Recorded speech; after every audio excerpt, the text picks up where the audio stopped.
आदिवासी एकता जिंदाबाद, आवाज दो, आवाज दो। भोपाली की जांच करनी होगी, चाहे जो मजबूरी हो, अभी तो अंगड़ाई है।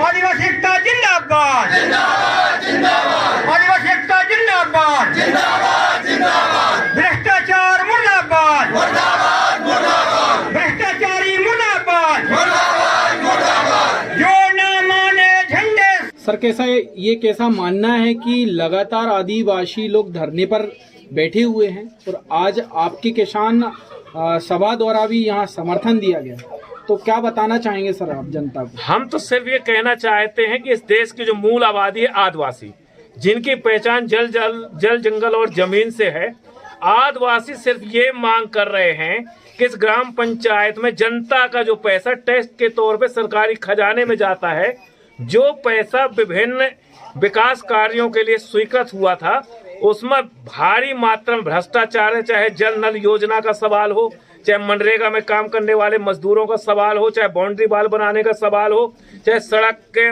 निर्माण का काम हो, इन तमाम चीजों में लाखों का भ्रष्टाचार हुआ है। तो लोगों की सिर्फ ये मांग है कि निर्माण कार्यों की निष्पक्ष जांच कराई जाए, सरपंच और सचिव जो दोषी हैं इन पर कार्रवाई की जाए। एक मांग ये है। दूसरी मांग ये है कि इस देश की मूल आबादी जो आदिवासी हैं, जब हमारे देश की संसद ने वन अधिकार कानून पास कर दिया, 13 दिसंबर 2005 तक जंगल जमीन पर जिन आदिवासियों का कब्जा है उनको उस जमीन का मालिकाना हक मिलना चाहिए। और ये गोटी टोरिया मोहपानी का जो आदिवासी पट्टी है, यहाँ पे पीढ़ियों से आदिवासी जंगल जमीनों पे बसे हैं, उनको कब्जे के आधार पे मौके पे जाकर पंचनामा तैयार किया जाए और कब्जे के आधार पे पट्टा दिया जाए। ये मुख्य मांगे हैं जिनका हम समर्थन करने के लिए आए हैं। लगातार आदिवासियों के द्वारा जिला कलेक्टर तक भी पैदल मार्च करके उन्हें नींद से उठाया था। जांच जारी है, क्या लगता है जांच में जो अधिकारी हैं क्या वो निष्पक्ष जांच करके सौंपेंगे? हालत ये है मध्य प्रदेश के अंदर, जैसे दूध की रखवाली का काम हम बिल्ली को सौंपें। अगर पंचायत में अगर भ्रष्टाचार हुआ है तो इस भ्रष्टाचार में सीओ से लेकर के जिला पंचायत के वरिष्ठ अधिकारी भी संलग्न होंगे। और अगर दोषियों पे कार्रवाई नहीं हो रही है, इसका मतलब यह है कि इस क्षेत्र का जो विधायक और यहाँ के जो मंत्री हैं उनका भी सरपंच सचिवों को राजनीतिक तौर पर संरक्षण होगा। सर लगातार जनपद पंचायत चिचली जो है सुर्खियां बटोर रही हैं अपने भ्रष्टाचार को लेकर, चाहे वो ग्राम पंचायत पलेरा हो, चाहे ग्राम पंचायत इमलिया हो या अन्य ग्राम पंचायत। आज मोहपानी में आप यहाँ उपस्थित हैं, तो इसमें जनपद पंचायत सीओ पर क्या कार्रवाई की आप बात करेंगे? जहां तक भ्रष्टाचार का सवाल है तो पूरे हिंदुस्तान में मध्य प्रदेश ने भ्रष्टाचार में अब महिलाओं और बच्चियों के साथ जो घटनाएं घट रही, इसमें अग्रणी स्थान ये ग्रहण कर चुका है। यहाँ पूरी तरीके से सीओ कौन होगा, थानेदार कौन होगा, तहसीलदार कौन होगा, इसका निराकरण करते हैं यहाँ के जो मंत्री हैं, वो तय करते हैं उनके चहेते अधिकारियों की नियुक्ति कैसे की जाए। तो इनके उसमें आप उम्मीद मत करिए कि बहुत जल्दी न्याय मिलेगा। इस लड़ाई को और तीखा करना पड़ेगा, इस संघर्ष को। आगामी कदम क्या होंगे? आगामी कदम यह है कि अभी प्रशासन ने 5 दिन का समय दिया, धीमी रफ्तार से भी इनकी जांच चल रही है, कार्रवाई नहीं हुई तो यहाँ के साथियों के साथ हम आप सब लोग मिलके भोपाल की ओर कूच करेंगे। क्या शुभ नाम है सर? मेरा नाम है राम नारायण कुररिया। मैं आदिवासी अधिकार राष्ट्रीय मंच का केंद्रीय कमेटी का मेंबर हूँ और मध्य प्रदेश किसान सभा का राज्य का उपाध्यक्ष हूँ।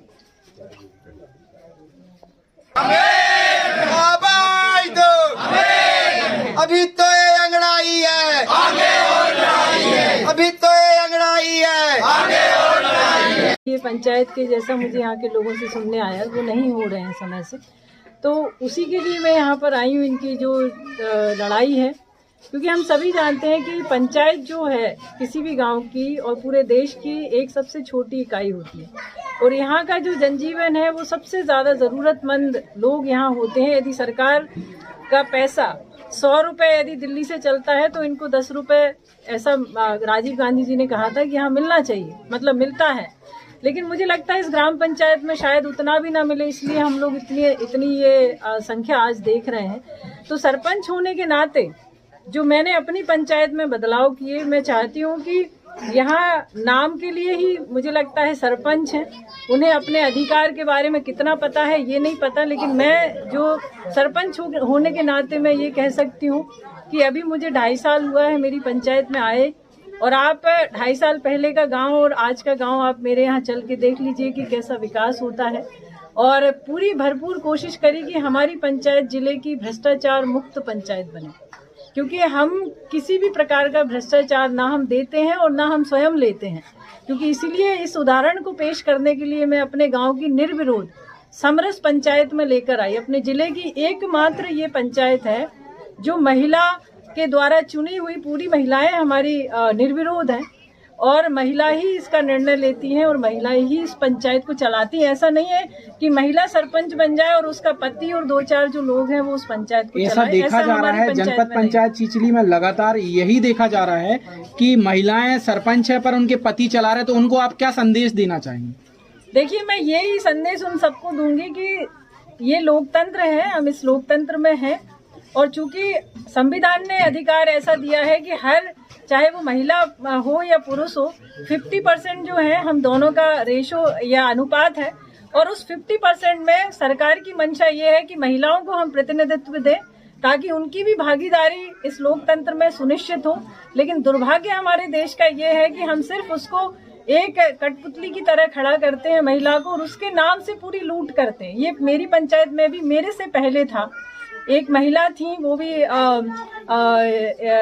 जो नाम की पंचायत थी, और उसमें मैंने जब पिछला रिकॉर्ड देखा तो उसमें भी इसी तरह का हुआ। तो मैं उनको ये संदेश दूंगी कि भले ही आप कोई भी काम या निर्णय ले रहे हैं, कम से कम महिला को बताएं, उसको बिल्कुल सशक्त करें कि चलो तुम्हें काम नहीं बन रहा है तो हम तुम्हें साथ में ले जाएं, हम तुम्हें उन मीटिंग्स में ले जाएं। और ये सारे मैं अधिकारियों को भी बोलूंगी कि कम से कम जब तक सरपंच महिला आपकी मीटिंग में उपस्थित ना हो तब तक आप मीटिंग ना करें, उसका बहिष्कार करें। क्योंकि महिलाओं को एक संवैधानिक पद बहुत बड़ा होता है। जिस प्रकार से हमारे प्रधानमंत्री जी बैठे उस प्रकार से ये भी हमारे गांव की प्रधानमंत्री हैं जो महिला सरपंच हैं। तो इतना तो हमारा दायित्व बनता है उन महिला पतियों का कि भाई आपने यदि उस महिला को ये अधिकार के लिए चुना है तो उसको शिक्षित भी करें, उसको बाहर निकलने की आज़ादी दें, उसको उसके जो हक की लड़ाई है वो लड़े, वो जरूर करेगी। 1-2 बार भले ही ना कर पाए लेकिन आगे आके जरूर करेगी। क्या शुभ? मैं माया विश्वकर्मा लिखती हूँ, सरपंच कहाँ से? मेहरा गांव से निर्विरोध सरपंच हूँ।